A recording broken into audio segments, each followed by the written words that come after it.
This is Healing Through Love.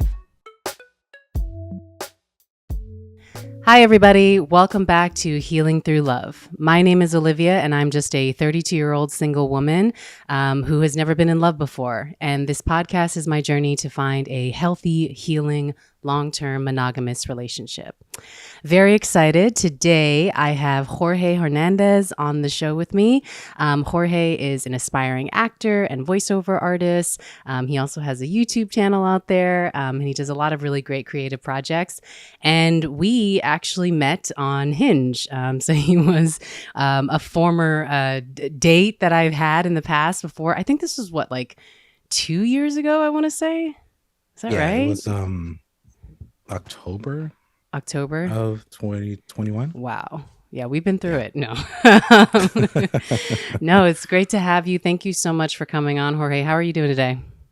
I'm doing well. How are you? I'm doing pretty good. You are the first I don't know if I could classify you as like an ex per se, but like you are the first person like I've had on here that I've dated before. So I applaud your bravery and just again really appreciate. I've been listening to the podcast. Yeah, so I kind of got the vibe of like how it is. So it's a pretty interesting listen for sure. Oh, thank you. That's why I was like, sure, I'll come in. Good. It's a safe space here. No one's going to get attacked or anything. But let's get into it. That bad. Oh, no, not at all. You've been great. I wouldn't have asked if like you were like, no one who's coming on here is anybody that like I have severe beef with. So It's great. So let's get into it. I want to kind of start early on. How did you kind of a little bit of how you grew up and particularly how were you taught to love? I grew up in, I guess you can say, a very loving home. I like my mother was very loving, still is very loving. She's the type of person who, would always do whatever possible for me. So in that respects, like, I felt like I've never lacked love growing up. And yeah, just like my father, he's always been there, but I would classify that more as a neutral kind of thing, because he's always there. He wasn't abusive, but he wasn't the type to, hey, let's go play catch or something like that type of thing. So my mother basically provided enough love from the both of them, so it's fine. So I feel like I am very secure in that way when it comes to like interacting with other people, when it comes to dating and stuff like that. So yeah. That's great. Yeah, I feel like I get that from you. Just very, that secureness, that self-awareness too. I think you're very self-reflective in the same way that like I can be. So that's something like I always just really appreciated about you. And maybe that's a result of loving mother and loving parents in general. So that's great. So then in your early dating days, how was that for you? Like, who were you in the relationship? How was dating for you? Well, I haven't really been all that active when it comes to dating, especially like in my early life. When I was younger, I had like a lot of like bad acne and stuff like that, so that kind of like shot down a lot of my confidence. It's only like later in life where I really started being more active when it comes to dating and stuff like that. So basically in my, early adulthood is more of like accepting who I was as a person, not letting stuff like that define who I am, but also in a way kind of build up my confidence to the point of like, like I just have that attitude. Like every time I just walk into a room, I'm like the most confident person in there. At least I feel that way. And I feel like that shows when it comes to people kind of like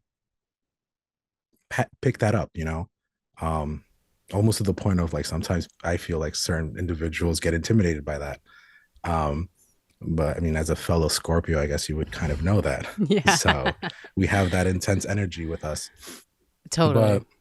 But yeah, so like, later on in life, and it's like, I guess it's interesting because even though I was like working on myself and my confidence and stuff like that earlier in adulthood, um, it kind of I I guess just interacting with people in general has given me a better understanding on how people work.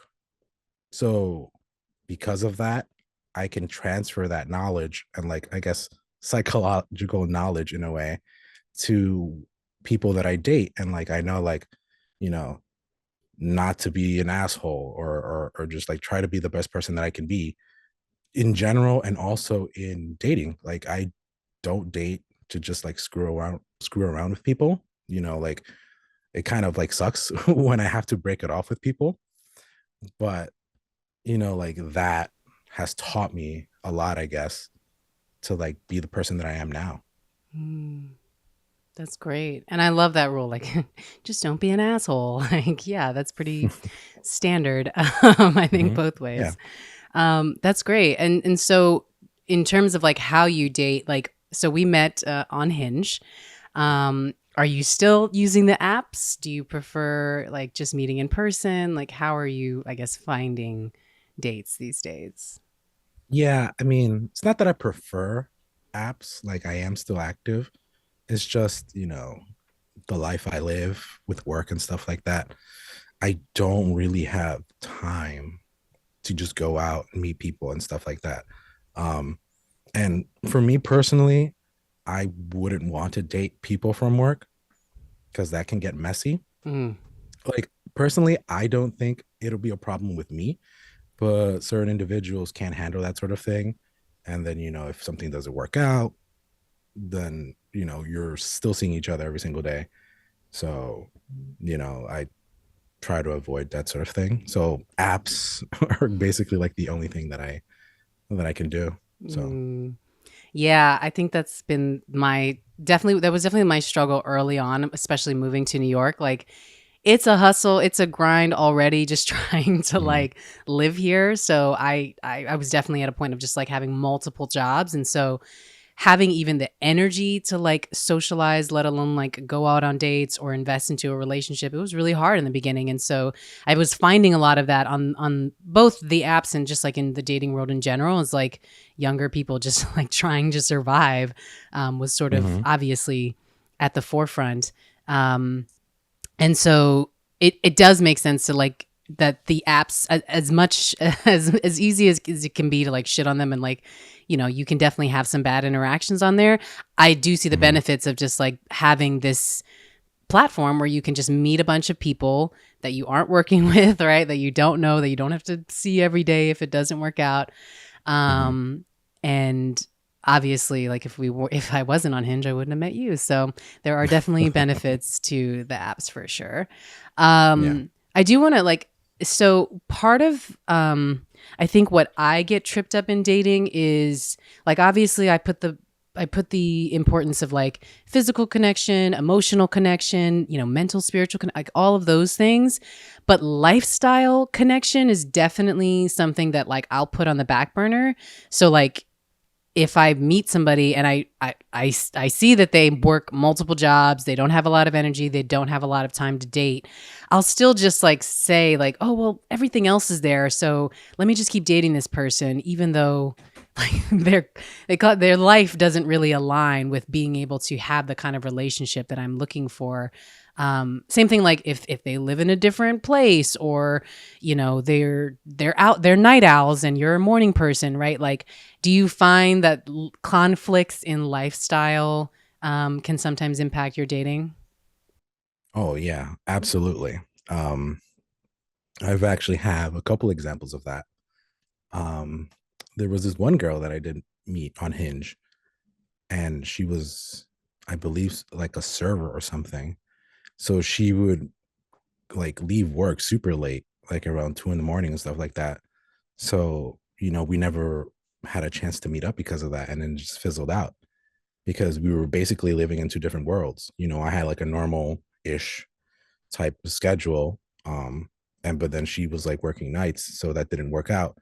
And I also my most recent relationship, I was dating a single mom. So, she had her kid and had to deal with that, and then also had her job as well. So that was like very difficult because, she not only did she like have to deal with that, but then like if you wanted to hang out, she would have to find somebody to take care of the child and stuff like that. So it's like that is definitely something that you really do have to consider, and I do as well. Um, because my type of thing is like, I guess one of my love languages is like quality time. Like that's a thing that's like really important to me. Like I don't have to see you every single day or we have to hang out all the time, but it's just like I want you around. So if like those type of schedules, work, life, whatever the case may be, we don't align, then I don't really see it moving forward or, working out. Mm, for sure. Definitely. And it's important to kind of put that awareness like at the forefront early on when you start dating somebody, because otherwise you start develop feelings, and then again it falls to the to the wayside, and you're trying to make a Mhm. relationship work that your life just does not want, like, allow it to really work out. So yeah, that's a good point. Your Do you have any of like best or worst first date like experiences? Uh, Not really. I guess I am very selective. Hmm. So I kind of try to figure out what red flags are around before we even meet. So I guess fortunately for me, I never really had a bad experience. I guess the worst experience I can say is that, the first day was kind of boring, but it wasn't like, oh, this person is weird. I don't want to see them again or whatever. So yeah, like, like the worst, I guess, experience would be that, we met, it was cool, but I wasn't really feeling it. I don't think she was either. And then we just went our separate ways. And then that was that. Best. I mean, not to brown nose or anything, but you were probably one of the best for sure. Oh, I I appreciate mean, that. that's why we're still around each other, Hmm. because there was like, even though it didn't work out between us and like romantically, there was still like a friendship there Hmm. and like the way we connected in that way. So yeah, I would say like you were definitely one of the better ones for sure. Thank you. What was our first? Oh, was it Smorgasburg? Is that what we did? I believe so. That's Yes, that right. was the first one. Mhm. Yeah. Um yeah, you know, there was something that you said that I like that you talked about, like, sometimes like the worst date isn't necessarily something that is like, I don't know, dangerous or like weird or whatever. Sometimes it is just like an unfortunate that, there's just not really a connection there, or there's not like any sort of potential there, Um because I don't know about you, but I like to put a lot into, a date, and just like either come up with a fun idea, or I don't know, look cute or whatever. Although I don't think I looked all that cute, like on our first date. I think I was coming from a job or something, but I was still like excited and everything. And like you get your hopes up, right?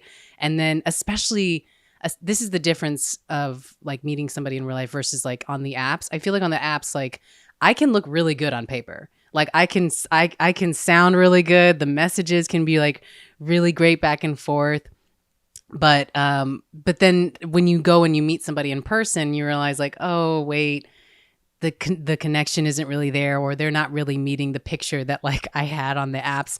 That can be a bummer. Sometimes it's a even worse bummer than, meeting somebody who's just like totally an asshole from the jump. Like I Mhm. just it kind of sucks, because then I can't help but to sort of question, like, was there something that like I missed, or like, was I not giving enough, or whatever. Um, as opposed to just like, somebody's like straight up an asshole and be like, okay, you're the problem, and that's why this didn't work out. But so I appreciate, so that you shared that. Like, yeah, sometimes it's just when the connection isn't there and it sucks, and you just gotta keep it moving. Yeah. I mean, I also feel that it's different too between men and women. Sure. Like I guess like you said, the worst for us men would be, oh, it's boring, or maybe she's like a little crazy. But like women kind of have to like worry about more things, like, oh, yeah, he might be an asshole, but then, you know, he might do other things, so stuff like that. So I guess like, you know, the way to like navigate those waters are like different between both ways. Like, like the way I flag things, it's like, if we're having a conversation beforehand before we even meet, and then you say certain things, and it's like, oh, okay, no, thank you. But like guys are more they know what to say in order to like at the very least get to meet you first, and are good at hiding it until like later on to show who they really are. I feel like women take the dating apps and stuff like that more seriously when it comes to guys.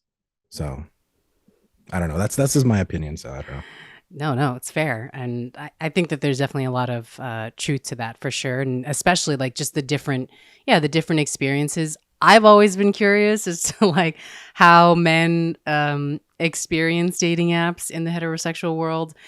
So when you're on an app, like, what's your experience like? Are you just like, so like basing it off of photos? Like, be honest, be real. Are you reading the Oh, you're talking captions? like me, like Yeah, when I like, yeah. I mean, well, the first men I feel like are very visual creatures. like, yes. Mhm. So yeah, definitely for sure. Like if one of your pictures catches my eye, then I'm like, okay, let me read through, the profile. And sometimes I come across profiles that they just have pictures and really nothing else to say. I Mm. usually weed those out thinking those are fake, because for whatever reason people just like making fake profiles on dating apps. Really? Do Um, you find a lot of like, what is it, yeah, catfish profiles? yes, Wow. no, it's it. I've come across many that are obviously fake, that they're basically like not real people. Like you can tell them like they're like half naked all the time or whatever. It's like, oh yeah, that's obviously not a real person, because they wouldn't be doing that. And then just like other people that are just like, maybe you are real but you're not filling out anything, so it's like I'm just going by what you look like, and it's like that's not very interesting. Mm. So at the very least I reward a like with some effort, like if you put effort into whatever it is that your profile is. And then yeah, and it's like, and to be honest, it's not that really big of a deal, because like most of the time I hit like and I never hear from that person. So it's not like, oh, I have to be super selective or whatever. Maybe to some extent, because I'm not trying to pay for Hinge, so I only get like 8 likes a day or whatever. But yeah, so it's like I don't really put too much into like, oh, I like this profile or whatever. I sometimes even forget. It's like, oh yeah, I like this person, and they like me back or whatever, like a week later or something that I completely forgot. But yeah, like that's a very different, like how men and women for sure, like interact with one another when it comes to dating apps. Like women constantly have a whole bunch of dudes already liking their profile, while guys, you'll get lucky if you have 5 I or mean, something like that. So no, I think that again, in the heterosexual world, I feel like that is a universal truth to an extent. Because I hear it from a lot of like different dating sources and platforms. Like women will have more, like a quantity of options as opposed to, what sort of men are receiving. Um, mhm. Why do you think that is? Why do you think? I know you talked a little bit about like women, take it a little bit more seriously. Maybe we're just like a little bit more selective in, how we're choosing. But do you think that there's something that straight men are doing on their profiles that are like, I don't know, causing them to not get as many likes or anything? I don't know. I feel like there's a combination of things, like kind of like how I said before, women have to be a little bit more careful Mm, when it comes to meeting guys, because certain a lot of bad things can happen. But also they're just very selective in general. Like I remember like hearing your podcast, and you were talking about, your preferences and what you were looking for. mhm. And I wouldn't say it was a long list, but it was a generous list Wow. where if I were to compare it to myself or any other guy, it would be like less than half as long, you know? So, because it's like, for me, like the most basic of basic kind of like preferences would be like, yeah, she needs to be attractive and she needs to be a good person. Like, literally that. Anything else, we can figure it out, like when we're dating or talking or whatever the case may be, personality quirks and stuff like that to see if I really like that. But women are more like, they want these things right off the bat. And it's like, so that's why they're more selective. And women consciously or subconsciously know they can literally go out in the street, ask for a guy's number, and he'll give it to them. Guys, no. Women will probably think they're a creep or just be like, no, or be like, I have a boyfriend or whatever the case may be. So, yeah, so there's that dynamic as well, that women know for the most part that they can get whatever dude they want, versus guys kind of have to like really, really work for that. So I guess that translates in the dating apps as well. Like they have all of these options. Like you open up any woman who's active on any dating app and you'll see a whole bunch of likes, versus a guy, you won't see many likes. So, you know. Fair points. I think I would maybe challenge you a little bit on the whole like I could just go out and get any guy. First of all, I don't recommend like anybody, man or Yeah, woman. no, Like I don't yeah. recommend you just like No, give no, your no. number out on the I'm just street. saying, like, I'm Yeah, just saying that, like it's less of a difficulty for women sure. for sure versus a man. So Hmm. Yeah. Um, what what impels you to swipe right on me? well, first off, you're very attractive, obviously. Um, and then just like reading your profile. So no, but no, but it was the opposite though. I think you didn't you like me, and I was like, Oh, did well, I? I think so, because I remember I asked you this one time. I asked you like, oh, why'd you same question, like why'd Hmm. you like me? And then you said something along the lines of like, like I had something in my profile that Hmm. seemed like I had, like, that I was like You had some not depth. just, Some yeah, depth. there you go, that. Yeah, so Yeah. I was like, oh, okay. So, then looking at you and your profile, like once you liked me, I was like, oh yeah, she's like, really cute. And like reading your profile, like, sure, why not? Hmm. And then that's when I responded to you based on one of your prompts, which was that you were like something about like running away or something. And then I was like, oh, you were like, I forgot exactly what it was, but it was something like that. Like you were moving or something Oh, from, yes. I yeah. So, I think I had like the question. It was one of those like generic hinge prompts of just like, what's your most memorable moment in life or something like that. And for me, it was moving from Virginia to New York and like starting mhm, kind of basically from ground zero. And yeah, I got a lot of like positive responses to that mhm, prompt. I guess it was a courageous, exciting thing to do. For me, it was stressful as hell, but yeah, I think for you, I didn't realize I had swiped right on you first. I think what caught my eye about you is like, one, yeah, I also thought there was an attraction there, and I liked the baseball photo that you had. That was like, oh, okay, he's like active, he's into sports, and that's cool. And yeah, when in reading your profile, there was like a little layer of depth and kind of humor that like I was like, okay, there's something, he didn't just like generically write a response to this. I think because I think we're both very intuitive people, and you can kind of tell and read like when somebody is really putting in this kind of effort and time into like a response in their profile. That's something that just like I don't know.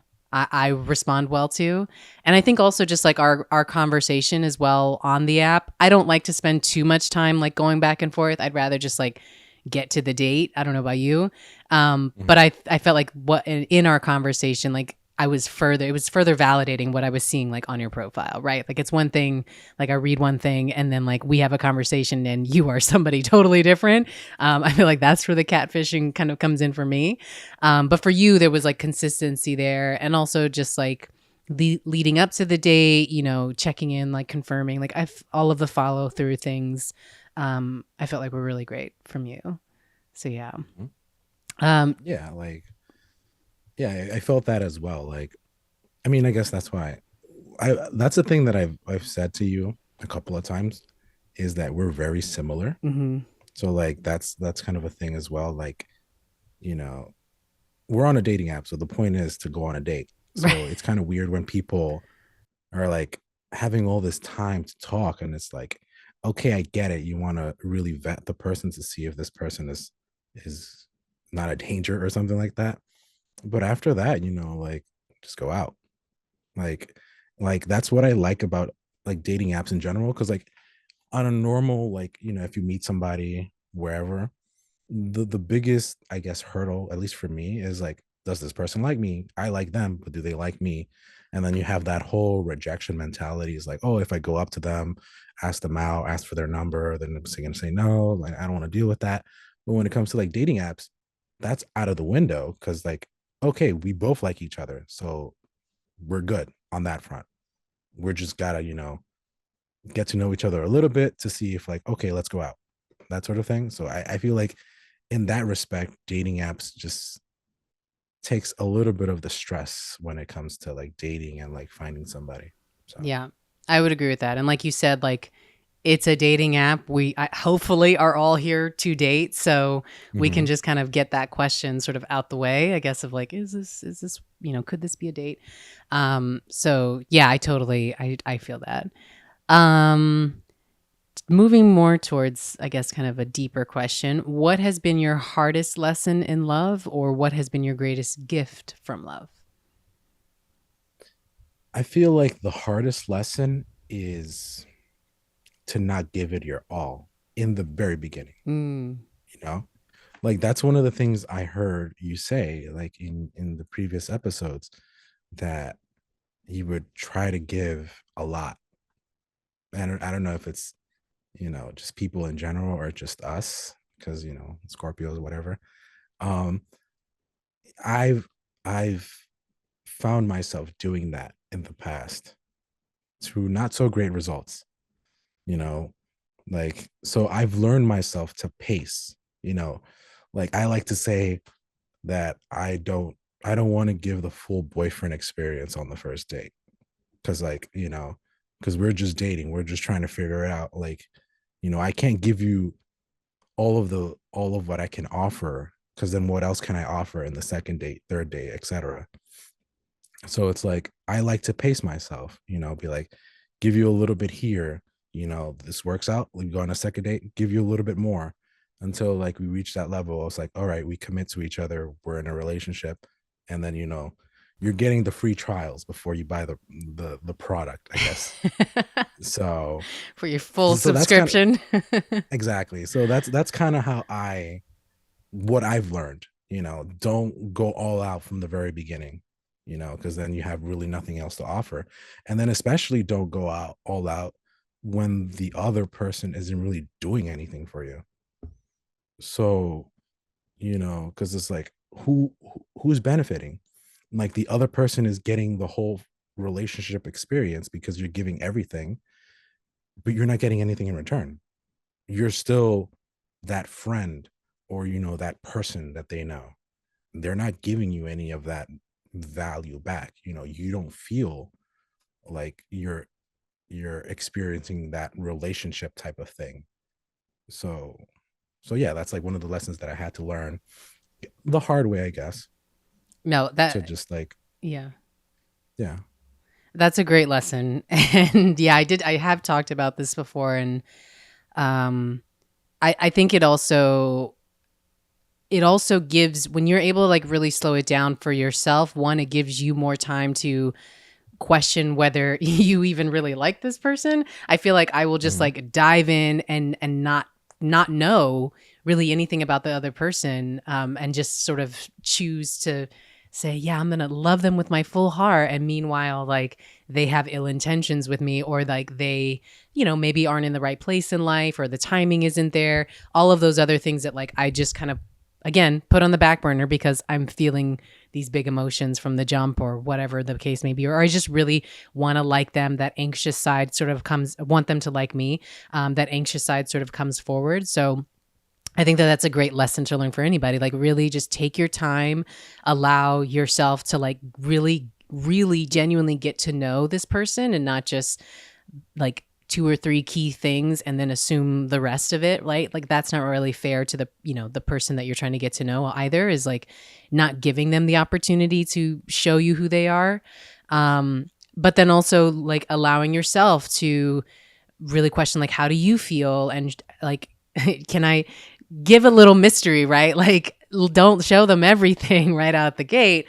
Mhm. Really like give them opportunity to see different sides of you too. Because also like if your first 3 dates are nothing but like you, I don't know, at a restaurant sitting across from each other like talking, like I don't think that that's enough to like really see a full person, right? Like do an activity together, do a project together or something. And I think when you hit these sort of like, I don't know, nuanced or diverse milestones, then you can get like a broader picture of who a person is, as opposed to just like, oh, we've had 3 conversations and I'm in love. Like that's not sustainable in the long run either.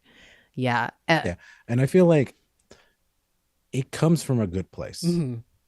like trying to shower a person with love, like right off the bat. But unfortunately, people don't see it that way. It can either be you're overwhelming them with Mhm. too much, or, if they're like not a very good person, they'll take advantage of that. Mhm. So that's why, you got to be careful with that. So, Protect your heart. Protect yourself. Be be like considerate with your love, I guess, like or like who you give it to and how often you're giving it out. mhm. Any great gifts that you've gotten from love or from dating and relationships?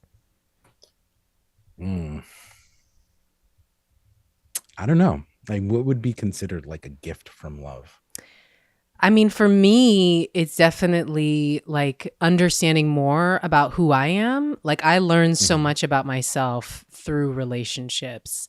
Okay. And just feeling like more confident in what I have to give in a relationship, right? Like you just said, right? Like it's not necessarily a bad thing that like I'm a love bomber in a way or like I care a lot. It Hmm. means that I have a big heart, and I think like seeing that and not like judging it or belittling it, but really just like saying, okay, yeah, I guess I can be a caring person. That's kind of been a gift for me. Just like those little things that maybe I thought were a problem or, red flags or whatever are actually like green flags to me, or are just gifts that like I've been able to receive through being in a relationship with someone. Okay. So I guess for me, it would probably be like, um, maybe finding a way to communicate with somebody. Like, and not that I'm not like a good communicator or whatever, but it's like, so like when you're in a relationship, you kind of have to like not just think about yourself, but you got to think about somebody else. So you have to learn how to communicate in that way, you know, because you're not just thinking for you, you're thinking for somebody else. So whatever decision you make, you can't just like think about you.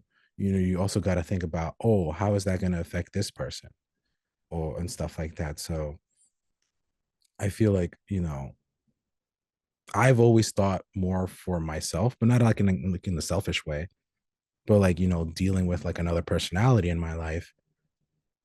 I've learned how to do that, like to not step on anybody's toes, or maybe they didn't like something and I did it and I was like, "Oh, sorry. I didn't even realize that this could affect you in some sort of way."